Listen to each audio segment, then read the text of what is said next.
நாம் இன்ற நாளின் செய்திக்குள்ளாக கடந்து செல்வோம். வாசிக்கலாம். ஏசாயா தீர்க்க தரிசன புஸ்தகம் 43வது அதிகாரம் 21வது வசனத்தை நாம் வாசிப்போம். ஏசாயா 43:21வது வசனம். இந்த ஜனத்தை எனக்கென்று ஏற்படுத்தினேன், இவர்கள் என் துதியை சொல்லி வருவார்கள். இந்த ஜனத்தை எனக்கென்று ஏற்படுத்தினேன், இவர்கள் என் துதியை சொல்லி வருவார்கள். அல்லேலூயா. இந்த உலகத்துல எல்லாவற்றையும் உண்டாக்கினவர் கர்த்தர். எல்லா மனிதர்களையும் படைத்தவர் நம்முடைய தேவன். அவர்கள் கிறிஸ்தவர்களாக இருந்தாலும், அவர்கள் கிறிஸ்தவர்களாக இல்லாமல் இருந்தாலும், எல்லா மனிதர்களையும் உண்டாக்கினவர் ஆண்டவர். எல்லா மனிதர்களையும் ஆண்டவர் உண்டாக்கி இருந்தாலும் ஒரு கூட்ட ஜனத்தை தேவன் தமக்கென்று பிரித்தெடுக்கிறார். ஒரு கூட்ட ஜனத்தை தேவன் தமக்கென்று தெரிந்து கொள்கிறார்.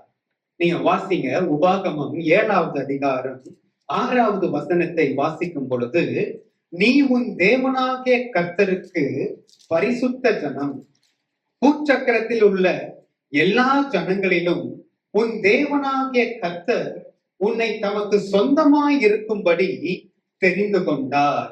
இந்த பூச்சக்கரத்துல இருக்கிற சகல ஜனங்களை பார்க்கிலும் தேவன் உங்களையும் என்னையும் தெரிந்து கொண்டிருக்கிறார். அல்லேலூயா. எத்தனை பேர் ஆமென் சொல்றீங்க? ஆமென். தேவன் உங்களையும் என்னையும் அவர் தெரிந்தெடுத்திருக்கிறார். எதற்காக தெரிந்தெடுத்திருக்கிறார் சொன்னா, அவரை துதிப்பதற்காக தேவன் உங்களையும் என்னையும் தெரிந்தெடுத்திருக்கிறார். அல்லேலூயா. வாசிக்கலாம். மத்தேயு சுவிசேஷத்தின் நூல் 6வது அதிகாரம் 10வது வசனம். மத்தேயு 6வது அதிகாரம் 10வது வசனம். உம்முடைய ராஜ்யம் வருவதாக, உம்முடைய சித்தம் பரமண்டலத்தில் செய்யப்படுகிறது போல பூமியிலையும் செய்யப்படுவதாக. பரலோகத்துல கோடான கோடி தூதர்களும் மூப்பர்களும் எப்பொழுதுமே அங்க என்ன செய்யறாங்க? அவர்கள் தேவனை துதித்துக் கொண்டே இருக்கிறார். அதே போல இந்த பூலோகத்துல தேவனை துதிக்கும்படியாக தேவன் தம்முடைய ஜனத்தை அவர் பிரித்தெடுக்கிறார். அல்லேலூயா. தேவன் தம்முடைய ஜனங்களை அவர் தெரிந்து கொண்டார். ஆமென். அதாவது எல்லா ஜனங்களையும் ஆண்டவர் படைக்கிறார். அது மாத்திரமல்ல, இந்த ஜனங்களை ஆண்டவர் தெரிந்தெடுக்கிறார். அதாவது அவரை துதிக்கும்படியாக அவருக்கு ஒரு அப்பாயின்மெண்ட் கொடுக்கிறார்.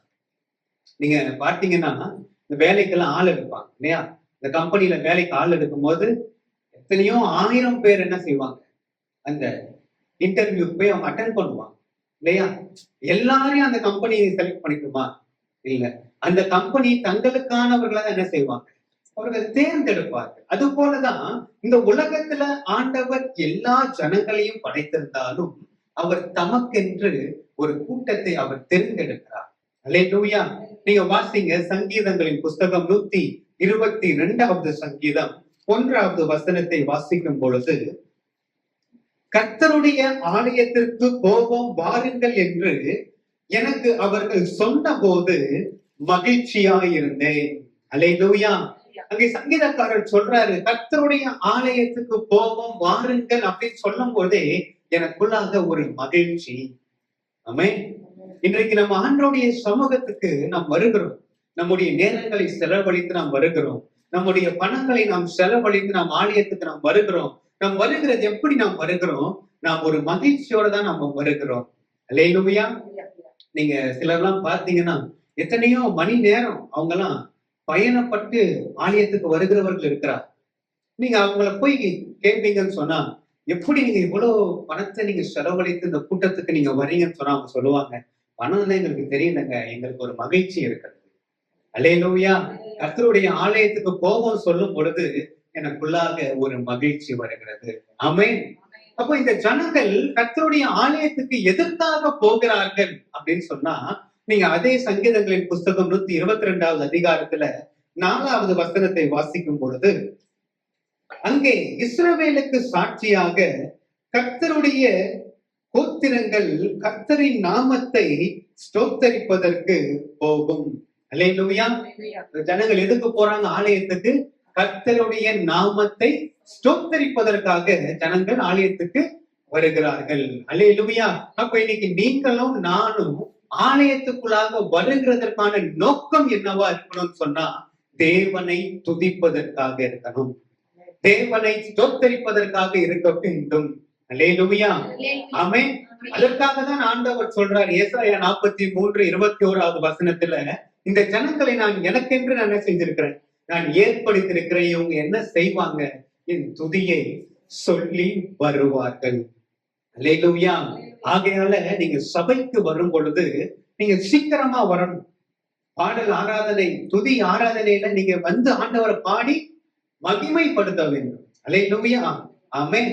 நீங்க வாசிங்க சங்கீதங்களின் புஸ்தகம் 42வது சங்கீதம் 4வது வசனத்தை வாசிக்கும் பொழுது, முன்னே நான் பண்டிகையை ஆசரிக்கிற ஜனங்களோட கூட நடந்து கூட்டத்தின் களிப்பையும் துதியுமான சத்தத்தோட தேவாலயத்திற்கு போய் வருவேனே, இவைகளை நான் நினைக்கும் பொழுது என் உள்ளம் எனக்குள்ளே உருகுகிறது. முன்னே நான் எப்படி போறேன்? நான் சபைக்கு நான் கூட்டத்தோட கூட நடந்து நான் போறேன், நான் துதியின் சத்தத்தோட கூட தேவாலயத்துக்குள்ள நான் போறேன், நான் ஆண்டவரை நான் ஆவியில நிரம்பி நான் ஆராதிக்கிறேன், நான் ஆண்டவருடைய நாமத்தை நான் சபையில நான் மகிமைப்படுத்தினேன். ஆனா இப்போ என்ன ஆயிடுச்சு? இப்போ என்னால ஆலயத்துக்கு நேரத்தோட வர முடியல, இப்போ என்னால ஆவியில நிரம்பி ஜெபிக்க முடியல, இப்போ என்னால தேவனை துதிக்க முடியல. காரணம், எனக்குள்ளாக ஒரு மனசோர்வு இருக்கிறது. அங்கே சங்கீதக்காரர் சொல்லுகிறார், இரவும் பகலும் கண்ணீரே எனக்கு உணவாயிற்று. நீங்க 3வது வசனத்தில் பார்க்கும் பொழுது, இரவும் பகலும் கண்ணீரே எனக்கு உணவாயிற்று. நீங்க எத்தனை பேர் அப்படிப்பட்ட சூழ்நிலையை நீங்க கடந்து வரீங்க? இரவும் பகலும் ஒரு பிரச்சனைக்கு மேல இன்னொரு பிரச்சனை, ஒரு முனை ஏறினா 4 முழம் சறுக்கிறேன், ஒரு போராட்டத்துக்கு மேல இன்னொரு போராட்டம், என்னால முடியல பிரதர். கண்ணீருக்கு மேல கண்ணீர், கஷ்டத்துக்கு மேல கஷ்டம், வேதனைக்கு மேல வேதனை, இரவும் பகலும் என்னுடைய தலையணையை நான் கண்ணீரினால நான் நிறைக்கிறேன். நீங்க வந்திருக்கலாம். சங்கீதக்காரனும் அப்படிப்பட்ட ஒரு சூழ்நிலை மத்தியில தான் அவர் கடந்து போகிறார். அந்த மன சோர்வு, நாம் அதை கவனிக்காமல் நம்ம விட்டோம்னு சொன்னா, அது தேவனிடத்துல இருக்கிற நம்முடைய பக்தி விசுவாசத்தை அது அழித்து போடும். அந்த மன சோர்வை நாம் மேற்கொள்ளாமல் போவோம் என்று சொன்னால், அது நம்மை செயல் இழந்தவனாக மாற்றிவிடும். அல்லேலூயா. ஆகையாலதான் சங்கீதக்காரர் சொல்லுகிறார், சங்கீதம் 42வது சங்கீதம் 5வது வசனத்தை வாசிங்க. சங்கீதம் 42:5. என் ஆத்துமாவே நீ ஏன் கலங்குகிறாய்? நீ ஏன் எனக்குள் தியங்குகிறாய்? தேவனை நோக்கி காத்திரு, அவர் சமூகத்து ரட்சிப்பு நிமித்தம் நான் இன்னும் அவரை துதிப்பேன். அல்லேலூயா. அல்லேலூயா. அப்ப இப்படிப்பட்ட ஒரு இக்கட்டான சூழ்நிலையில இருந்து நீங்க வெளியே வர வேண்டுமானால் நீங்க செய்ய வேண்டியது என்ன தெரியுமா? நீங்க இன்னும் தேவனை துதிக்க வேண்டும். நீங்க இன்னும் தேவனிடத்துல நீங்க நெருங்க வேண்டும். அல்லேலூயா. ஆமென். அவர் சொல்றார், அவர் தன்னுடைய ஆத்மாவை சொல்ற, அவர் கடிந்து கொள்கிறார் தன்னையே. என் ஆத்மாவே நீ ஏன் எனக்குள்ளாக நீ கலங்குகிறாய்? நீ ஏன் எனக்குள்ளாக நீ தியங்குகிறாய்? நீ உன் தேவனை நோக்கி நீ காத்திரு, அவர் எனக்கு ரட்சிப்பாய் இருக்கிறார், அவரை நீ இன்னும் நீ துதி என்று அவர் தன்னைத்தானே அதிலிருந்து அவர் வெளியே கொண்டு வருகிறார். அல்லேலூயா. இப்படிப்பட்ட மன சோர்வுகளில் இருந்து நாம் வெளியே வர வேண்டுமானால் நாம் இன்னும் தேவனை துதிக்க வேண்டும். ஆமென். வாசிக்கலாம் ஆதியாகமத்தின் புஸ்தகம் 18வது அதிகாரம் 32வது வசனம். அப்பொழுது அவன், ஆண்டவருக்கு கோபம் வராதிருப்பதாக நான் இன்னும் இந்த ஒரு விசை மாத்திரம் பேசுகிறேன், 10 நீதிமான்கள் அங்கே காணப்பட்டாலோ என்றான். அதற்கு அவர், 10 நீதிமான்கள் நிமித்தம் அதை அழிப்பதில்லை என்றார். அல்லேலூயா. ஆமென். இங்கே ஒரு சம்பவத்தை நாம் பார்க்கிறோம். கர்த்தர் சோதம் குமராவினுடைய பாவம் மிகுதியா இருந்தபடியினால அதை அழிக்க அவர் சித்தம் கொள்ளுகிறார். அந்த சோதம் குமராவுல லோத்தும் குடும்பமும் அங்கு இருக்கிறபடினால ஆபிரகாம் கர்த்தரிடத்துல அவர் விண்ணப்பம் பண்ணுகிறார். அவர் விண்ணப்பம் பண்ணும் பொழுது முதல்ல அவர் சொல்லும் பொழுது, ஆண்டவரே, அந்த தேசத்துல 50 நீதிமான்கள் இருந்தா நீங்க அந்த தேசத்தை அழிப்பீங்களா கேட்கும் பொழுது ஆண்டவர் சொல்லுவாரு, இல்ல 50 பேர் இருந்தா நானு அழிக்க மாட்டேன். அப்ப 40 பேர் இருந்தா நீங்க அழிப்பீங்களா? அடுத்து கேட்கிறார். 40 பேர் இருந்தாலும் நான் என்ன செய்ய மாட்டேன், அழிக்க மாட்டேன்னு ஆண்டவர் சொல்றாரு. இப்படியாக அவர் 30, 20 திரும்ப கடைசி அவர் வராரு. ஆண்டவரே, நான் இன்னும் ஒரு விஷயம் நான் கேட்கிறேன், 10 நீதிமான்கள் இருந்தா நீங்க அந்த தேசத்தை அழிப்பீங்களான்னு கேட்கும்போது ஆண்டவர் சொல்றார், 10 பேர் இருந்தாலும் என்ன செய்ய மாட்டேன், அழிக்க மாட்டேன். அங்க ஆபிரகாமுடைய விண்ணப்பத்தை நாம் பார்க்கிறோம். 50ல ஆரம்பிச்சாரு, 40க்கு வராரு, 30க்கு வராரு, 20க்கு வராரு, 10க்கு வராரு. அவர் சொல்றாரு, நான் இன்னும் ஒரு விசை, இன்னும் ஒரு விசை, இன்னும் ஒரு விசை. அல்லேலூயா. அப்ப நீங்க ஆண்டவருடைய சமூகத்துல நீங்க இன்னும் இன்னும் இன்னும் இன்னும் அவரிடத்துல நீங்க கிட்டி சேர்வீங்கன்னு சொன்னா, நீங்க இன்னும் இன்னும் இன்னும் அவரை துதிப்பீங்கன்னு சொன்னா, தேவன் உங்களை விடுதலை ஆக்குகிறவராய் இருக்கிறார். அல்லேலூயா. வாசிக்கலாம். ஆகாய் 2வது அதிகாரம் 19வது வசனம். களஞ்சியத்தில் இன்னும் விதை தானியம் உண்டோ? திராட்சை செடியும் அத்தி மரமும் மாதுளஞ்செடியும் ஒலிவ மரமும் கனி கொடுக்கவில்லையே? நான் இன்று முதல் உங்களை ஆசீர்வதிப்பேன் என்று சொல்லுகிறார் என்றான். அல்லேலூயா. களஞ்சியத்துல என்ன இல்ல? விதை தானியம் இல்ல, அத்திமரம் மாதுளஞ்செடியில ஒரு கனியுமே இல்ல. ஆனாலும் இப்படி உங்க நிலைமை இருந்தாலும் நீங்க தேவனிடத்துல நீங்க இன்னும் அவரை துதிக்கும் பொழுது தேவன் உங்களை எப்படி செய்ய சொல்றாருன்னா, நான் இன்று முதல் உங்களை ஆசீர்வதிப்பேன். ஆமென். எப்போ தெரியுமா? அவரை நீங்க இன்னும் துதிக்கும் பொழுது. உங்களுடைய சுய பரிதாபத்திலிருந்து நீங்க வெளியே வர வேண்டும். அல்லேலூயா. அதுல இருந்து நீங்க வெளியே வந்து நீங்க இன்னும் நேரத்தை கூட்டி நீங்க கர்த்தரிடத்துல நீங்க துதிக்கும் பொழுது தேவன் இன்று முதல் உங்களை ஆசீர்வதிக்கிற தேவனாய் இருக்கிறார். அல்லேலூயா. வாசிக்கலாம். சங்கீதங்களின் புஸ்தகம் 34வது அதிகாரம் 1வது வசனத்தை நாம் வாசிப்போம். கர்த்தரை நான் எக்காலத்திலும் ஸ்தோத்தரிப்பேன், அவர் துதி எப்போதும் என் வாயில் இருக்கும். ஆமென். அதுதான் சங்கீதக்காரங்க சொல்லுகிறார். கர்த்தரை நான் எக்காலத்திலும் என்ன செய்வேன், ஸ்தோத்தரிப்பேன். எனக்கு நன்மை உண்டாகும் போது மாத்திரம் அல்ல, நான் நெருக்கத்தை அனுபவிக்கும் போதும், நான் இன்பமாய் இல்லாதவனாய் காணப்படும் போதும், நான் பல கஷ்டமான பாதைகளிலே அதன் வழியாய் நான் நடந்து வரும்போதும், நான் எல்லா காலத்திலும் நான் தேவனை நான் ஸ்தோத்தரிப்பேன். ஏன் அவர் எல்லா காலத்திலும் அவர் தேவனை ஸ்தோத்தரிக்கிறார் தெரியுமா? வாசிக்கலாம். சங்கீதங்களின் புஸ்தகம் 31வது அதிகாரம் 19வது வசனம். உமக்கு பயந்தவர்களுக்கும் மனுபுத்திரருக்கு முன்பாக உம்மை நம்புகிறவர்களுக்கும் நீர் உண்டு பண்ணி வைத்திருக்கிற உம்முடைய நன்மை எவ்வளவு பெரியதாய் இருக்கிறது. அல்லேலூயா. பாருங்க வசனம், உண்டு பண்ணி வைக்க போகிற நன்மையா, உண்டு பண்ணி வைத்திருக்கிற நன்மையா? உண்டு பண்ணி வைத்திருக்கிற நன்மை. அப்படியானால் தேவன் உங்களுக்கும் எனக்குமான நன்மையை அவர் ஏற்கனவே அது உண்டு பண்ணி வைத்திருக்கிறார். அல்லேலூயா. அதை அவர் ஏற்ற நேரம் வரும் பொழுது ஆண்டவர் அந்த நன்மையை நாம் பெற்றுக் கொள்வதற்கு ஆண்டவர் நமக்கு உதவி செய்கிறவராக இருக்கிறார். ஆமென். ஒரு கல்லூரி மாணவன், ஒரு பையன் இருந்தான். அவன் கல்லூரியில சேர்ந்து கொஞ்ச நாள் கழிச்சு அவன் அவங்க அப்பா கிட்ட போய், அப்பா, என் கூட படிக்கிற பசங்க எல்லாருமே வண்டியில தான் காலேஜுக்கு வராங்க, நான் மட்டும்தான் பஸ்ல போயிட்டு இருக்கேன், எனக்கு ரொம்ப அவமானமா இருக்கு, எனக்கு ஒரு வண்டியை வாங்கி கொடு அப்படின்னு அவன் கேட்கறான். அப்போ அவங்க அப்பா அவனுடைய பையன் மேல ரொம்ப அன்பு வச்சிருந்தனால அவர் சொன்னார், ரோடெல்லாம் ரொம்ப டிராபிக்கா இருக்குப்பா, நான் உனக்கு வண்டியை கொடுத்துட்டு நான் என்ன செய்ய முடியாது, ஒரு பதற்றத்தோட என்னால இருக்க முடியாது, ஆக நீ பஸ்லயே நீ போயிட்டு வா அப்படின்னு சொன்னார்.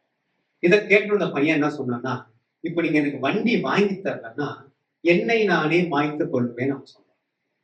சொன்னா அவங்க அப்பாவுக்கு வேற வழி தெரியாம அவர் எப்படியோ ஒரு வண்டிய வாங்கி கொடுத்துட்டார். வாங்கி கொடுத்த உடனே இவன் அந்த புது வண்டி எவ்வளவு வேகமா போகுதுன்னு பார்க்கணும்னு சொல்லிட்டு அவன் ரோட்ல வேகமா ஓட்டிட்டு போயிருக்கான். கொஞ்ச நேரத்துல வீட்டுல தகப்பனுக்கு ஒரு போன் கால் வருது. அடுத்த 1 மணி நேரத்துல வீட்டுல அவனுடைய பாடி வந்து இறங்கு. அவங்க அப்பாவுக்கு அவ்வளவு துக்கம், அவங்க அப்பாவுக்கு அவ்வளவு வேதனையினால அவர் அப்படியே அழுது கொண்டிருந்தார். நான் மரித்து போவேன்னு சொன்னானே, நான் வண்டி வாங்கி கொடுத்தனே, எனக்கு மரித்தே போயிட்டானே. ஏன் தெரியுமா?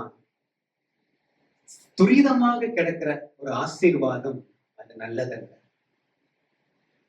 ஆகவேதான் ஆண்டவர் நமக்கு ஏற்ற காலத்துல அந்த நன்மையை பெற்றுக்கொள்ளும்படியாக நம்மை வழி நடத்துகிறார். அல்லேலூயா. என்னுடைய கடந்த செய்தியில நம்ம பார்த்திருந்தோம் இல்லையா, வனாந்திரம் செய்தியில ஆண்டவரின் 40 நாள்ல போயிருக்கலாம் கானான் தேசத்துக்கு இல்லையா. ஆனா ஆண்டவர் ஏன் அந்த வழியில போகாம 40 வருஷத்துக்கு அந்த வழி ஆண்டவர் தெரிந்தெடுக்கணும்னு சொன்னா, அந்த ஜனங்கள் கானான் தேசத்துக்குள்ள போகணும்னு சொன்னா அவர்களுக்கு அந்த பொறுமை அவர்களுக்கு தேவை. அல்லேலூயா. ஆண்டவர் அந்த பொறுமையை நமக்கு கற்றுக் கொடுத்துதான் அந்த ஆசீர்வாதத்துக்கு நேராக ஆண்டவர் நம்மை நடத்துகிறவராயிருக்கிறார். ஆமென். அல்லேலூயா. ஆக வாசிக்கலாம், யோவேலின் புஸ்தகம் 2ஆம் அதிகாரம் 26வது வசனத்தை நாம் வாசிப்போம்.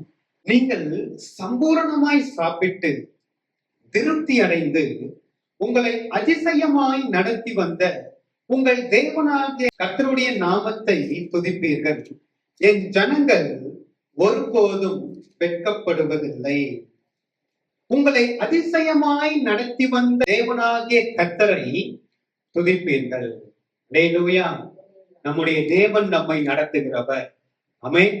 எத்தனை பேர் ஆமென் சொல்றீங்க? நல்லா சத்தமா ஆமென்.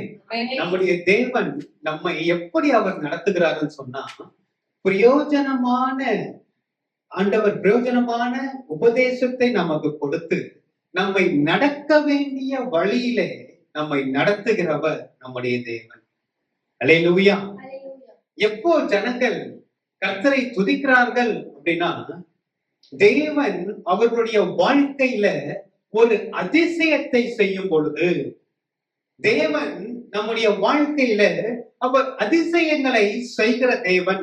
அவர் சொன்னார், நான் உன்னை அதிசயங்களை காண பண்ணுவேன். அல்லேலூயா. அப்போ ஆண்டவர் அதிசயத்தை செய்கிறவர். அப்ப ஆண்டவர் அதிசயத்தை செய்ய வேண்டுமானால் அதற்கான ஒரு நேரம் இருக்கிறது. வாசிக்கலாம், மத்தேயுவின் சுவிசேஷத்தின் நூல் 14வது அதிகாரம் 17வது வசனம். அதற்கு அவர்கள், இங்கே எங்களிடத்தில் 5 அப்பமும் 2 மீன்களுமே அல்லாமல் வேறொன்றும் இல்லை என்றார்கள். அல்லேலூயா. இயேசு மலையின் மேல அவர் அமர்ந்து அவர் பிரசங்கிக்கிறார். அவர் பிரசங்கித்து முடித்த உடனே சீஷர்கள் வந்து இயேசு கிட்ட சொல்றாங்க, சாயங்காலம் ஆக போது நம்ம ஜனங்களை நம்ம அனுப்பி விடுவோம். அவங்க என்ன செய்யணும், கிராமத்துல போய் அவங்களுக்கான போஜன பதார்த்தங்களை அவங்க சாப்பிடட்டும் அப்படின்னு அவங்க சொல்றாங்க. இதை கேட்டு இயேசு சொல்றாரு, நீங்களே அவங்களுக்கு போஜனம் கொடுங்கள். அல்லேலூயா. நீங்களே அவங்களுக்கு போஜனம் கொடுங்கள். அங்கே நாம் பார்க்கிறோம், வந்து இருந்த புருஷர்கள் மாத்திரம் எத்தனை பேர் இருந்தாங்கன்னா 5000 பேர் இருந்தாங்க. புருஷர்கள் மாத்திரம் சொன்னா ஆண்கள் மாத்திரம் 5000 பேர் இருந்தாங்க. அப்போ அவங்களுடைய மனைவி இருந்திருக்கலாம், அவங்களுக்கு குழந்தைகள் வந்திருக்கலாம், அவங்க அப்பா அம்மா வந்திருக்கலாம் இல்லையா. அப்ப எவ்வளவோ கூட்டம் அங்க இருந்திருக்கும். அப்ப இத்தனை ஜனங்களுக்கும் ஆண்டவர் சீஷரை பார்த்து சொல்றாரு, நீங்க அவங்களுக்கு போஜனம் கொடுங்க. அப்ப சீஷர்கள் எங்கெல்லாமோ போயிருப்பாங்க, என்னென்னமோ அவங்க போய் முயற்சி செஞ்சிருக்கலாம். தங்களால முயன்ற அளவுக்கு எப்படியாவது ஜனங்களுக்கு எங்க இருந்தாவது ஆகாரத்தை நம்ம கொண்டு வரணும்னு சொல்லி பல முயற்சிகளை அவங்க எடுத்திருக்கலாம். எடுத்து ஆனா இப்போ ஒரு கட்டத்துல வந்து சொல்றாங்க இயேசு கிட்ட வந்து, இயேசுவே, ஒரு சிறு பையன் இருக்கான், அவன்கிட்ட 5 அப்பம் 2 மீன் இருக்கு, அது தவிர வேற எதுவுமே எங்க கிட்ட இல்ல. அது தவிர வேற எதுவுமே என்கிட்ட இல்ல அப்படின்னு சொல்லும் போது ஆண்டவர் சொல்றார், அப்படியா, அந்த அந்தப்புற நிமிடம் என்னை கொண்டு வான்னு சொல்லி ஆண்டவர் அதை பெருக பண்ணினார். அல்லேலூயா. ஆண்டவர் அதை பெருக பண்ணி ஜனங்களை பந்தி அமர வைத்து எல்லாரையும் தேவன் போஷித்து அனுப்பினார். ஆமென். அது மாத்திரம் அல்ல, 5000 பேர் புருஷர்கள் மாத்திரம். அப்ப ஸ்திரீகள் பிள்ளைகளுடைய கணக்கு எவ்வளவு இருக்கும்னு பார்த்துக்கோங்க. அது போக மீதம் 12 கூடைகள் எடுத்தார்கள். அல்லேலூயா. அப்போ ஆண்டவர் எப்போ தெரியுமா அதிசயத்தை செய்யறாரு? ஒண்ணுமே இல்ல, அந்த நேரத்துல ஆண்டவர் அற்புதம் செய்வார். அல்லேலூயா. இன்றைக்கு அப்படிப்பட்ட சூழ்நிலைக்குள்ளாக நீங்களும் நானும் வரும் பொழுது நாம் என்ன செய்கிறோம்? என்கிட்ட எதுவுமே இல்லை என்ற அந்த நிலைமைக்கு நாம் வரும் பொழுது நாம் தேவனை நோக்கி நாம் பார்க்கிறோமா? நாம் தேவனுடைய முகத்தை நோக்கி நாம் பார்க்கிறோமா? நாம் தேவனை நாம் அதிகமாய் நாம் அவரை துதிக்கிறோமா? பல நேரங்களில நம்முடைய வாழ்க்கையில தேவன் அற்புதத்தை செய்யாமல் இருப்பதற்கு காரணம் என்ன தெரியுமா? ஒன்றுமே இல்லைன்னு ஒரு நிலைக்கு நம்ம வரோம்ல, வரும்போது நம்மளே ஒரு வழியை கண்டுபிடிக்கிறோம். நம்ம என்ன செய்யறோம்? நம்மளே ஒரு வழியை கண்டுபிடிக்கிறோம். அப்ப ஆண்டவர் நம்முடைய வாழ்க்கையில அதிசயத்தை செய்ய விடாமல் நாம் தடை செய்கிறோம். ஆமென். ஆண்டவர் எப்ப அற்புதம் செய்வார் தெரியுமா? எனக்கு ஒண்ணுமே முடியல ஆண்டவரே, என்னால நீ ஒண்ணும் செய்ய முடியாது, நீங்க தான் எல்லாம் பண்ணணும்னு சொல்லும் போதுதான் ஆண்டவர் அங்க அற்புதம் செய்வார். ஆனா நம்ம ஆண்டவருக்கு அற்புதம் செய்கிற அந்த வாய்ப்பை, அந்த தருணத்தை நம்ம என்ன செய்யறது இல்ல, ஆண்டவருக்கு கொடுக்கிறதே இல்லை. நம்மளா ஒரு வழியை நம்ம தேர்ந்தெடுக்கணும். நீங்க ஆபிரகாமை குறித்து பார்க்கும் பொழுது பிதாவாகிய தேவன் அவருக்கு ஒரு வாக்குத்தத்தம் பண்ணினார். 75வது வயதுல நான் உனக்கு ஒரு குமாரனை கொடுப்பேன். ஆண்டவர் எப்ப தெரியுமா அந்த வாக்குத்தத்தம் நிறைவேற்றினார்? ஆபிரகாமுடைய 100வது வயதுல. ஆக 25 வருடங்கள் போனது. அந்த 25 வருடங்கள் தேவன் தாமதித்ததுக்கான காரணம் என்ன தெரியுமா? ஆபிரகாமுடைய பலன் தேவனை அற்புதம் செய்ய விடாமல் தடுத்தது. அல்லேலூயா. புரியுதா? ஆண்டவர் 75 வயதுல என்ன சொல்லிட்டாரு? நான் குழந்தைய கொடுப்பேன்னு சொன்னார். ஆனா இவங்க என்ன செய்யல? காத்திருக்கல. சாரால் என்ன செஞ்சாங்க? என் வீட்டுல ஒரு அடிமை பண்ண இருக்கிறான், அவன் மூலியமா நீங்க என்ன செய்யுங்க? சந்ததிய கொண்டு வாங்க, இல்லையா? ஆனா அதற்கு அப்புறம் இவர்களுடைய 2 பேருடைய சரீரம் செத்து போனது. அதாவது இனி இவர்களால் பிள்ளை பெற முடியாது என்ற அந்த நிலைக்கு வரும் பொழுது தேவன் ஆபிரகாமுக்கு தரிசனமாகி அவர் சொன்னாரு, நீ எனக்கு முன்பாக நடந்து கொண்டு உத்தமனாயிரு. அல்லேலூயா. நீ உத்தமனாயிருன்னு ஆண்டவர் சொன்னாரு. சொல்லிட்டு அவர் சொன்ன அந்த வாக்கு தத்தத்தை தேவன் நிறைவேற்றி ஈசாக்கை தேவன் கொடுத்தார். அல்லேலூயா. ஒருவேளை ஆபிரகாமுக்கு பலன் இருக்கும் பொழுது அவர் ஈசாக்கை கொடுத்திருந்தால் அது அதிசயம் அல்ல. ஆமென். பலனே இல்ல, நடக்கவே நடக்காது. அப்போ நடக்கிறது தான் அதிசயம். ஆமென். அல்லேலூயா. இப்ப புரியுதா? ஆபிரகாமுக்கு தேவன் 25 வருடம் தாமதமாக்கினது காரணம் ஆபிரகாமுடைய பலன். அல்லேலூயா. எப்போ பலன் இல்ல, நான் ஒண்ணு இல்ல ஆண்டவரேன்னு சொல்லிட்டாரோ அங்கே தேவன் அற்புதத்தை செய்கிறார். அங்கே தேவன் அதிசயத்தை செய்கிறார். அல்லேலூயா. காலவேளையில இந்த செய்தியை கேட்டுக்கொண்டிருக்கிற நீங்க உங்க சுய பலத்தினால நீங்க ஓடிக்கொண்டிருப்பீங்கன்னு சொன்னா நீங்க அதை அப்படியே விட்டுட்டு ஆண்டவரத்துல நீங்க திரும்புங்க. ஆண்டவரை நீங்க துதிங்க, இன்னும் அவரிடத்துல நீங்க நெருங்குங்க, இன்னும் அவரை நோக்கி நீங்க முறையிடுங்க. நீங்க இன்னும் அவரை நோக்கி நீங்க கூப்பிட்டு கொண்டே இருக்கும் பொழுது தேவன் உங்களுடைய வாழ்க்கையிலே அற்புதத்தை செய்து உங்களை துதிக்க வைப்பார். அல்லேலூயா. ஆண்டவர் சொன்னார், என் ஜனங்கள் ஒருபோதும் வெட்கப்பட்டு போவதில்லை. அல்லேலூயா. உங்களை வெட்கப்பட விடாமல் தேவன் உங்களை நடத்துவார். ஆமென். ஆமென். எத்தனை பேர் ஆமென் சொல்றீங்க? ஆமென். அல்லேலூயா. நாம் அப்படியே நாம் எழும்பி நாம் கண்களை மூடி நாம் ஜெபிக்கலாம்.